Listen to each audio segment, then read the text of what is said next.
Self-harm and cutting. Is it my imagination, or did this phenomenon come up in the last 20 years? Or has it always been with us, but we didn't know about I think it's always been with us. And this kind of behavior is more common in certain personality styles and types than others. Um, but I think it's always been with us. I think it has become more common. I'm not sure why. My thought about that is the internet and social media, that it is something that people talk about. Look, I think people with social media and the internet have more diffuse boundaries about their privacy anyway. We tend to talk about things and show parts of ourselves physically and psychologically that we used to keep pretty under wraps, except for very few people. So our boundaries are not as strong as they used to be because of the proliferation of the internet and social media.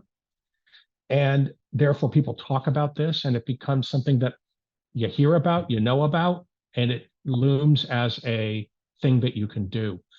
I've interviewed a number of adolescents over the years and young adults over the years who cut, and it's more common in those years. And for a fair number of people who cut, it actually makes them feel better. Okay, it relieves their stress, it relieves their tension, it relieves their depression temporarily. It's not a solution to the problem, but it's a short-term letting the steam out kind of thing. And so when that gets known and people get attention for doing it, people then copycat and do more of it.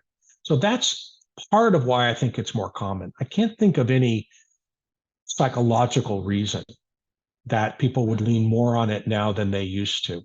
And I can't tell you, by the way, that it is going on more now than it used to.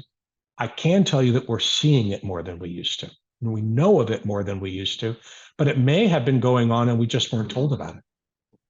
what should family lawyers in specific, not parents, but family lawyers know or need to learn about self-harm, and where should we go to learn more information because it's in so many of our cases. It's Yep. So self-harm is an urgent situation every time. It may even be an emergency. It's always urgent.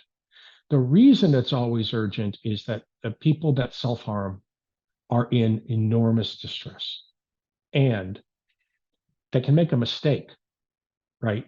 And not just cut themselves, but deeply injure or kill themselves. Okay. You may be doing superficial cuts on your arm, but if you hit the radial artery, you will bleed out. Okay.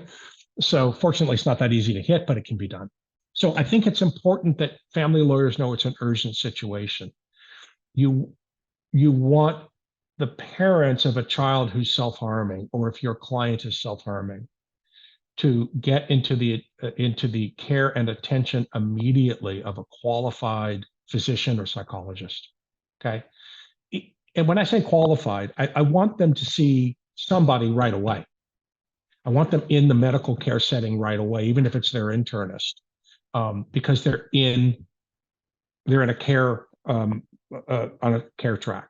But what we want to do is probably get these people into the care of a competent, qualified psychiatrist or psychologist with the expertise in the area. It is a cutting, and the personalities that cut are it's a specialty.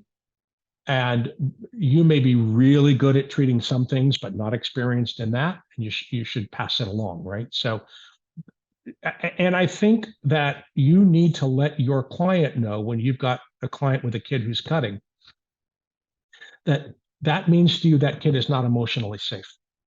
The kid is telling you that they're not emotionally safe, and that you, as their lawyer, are concerned that everybody under your client's roof is emotionally safe.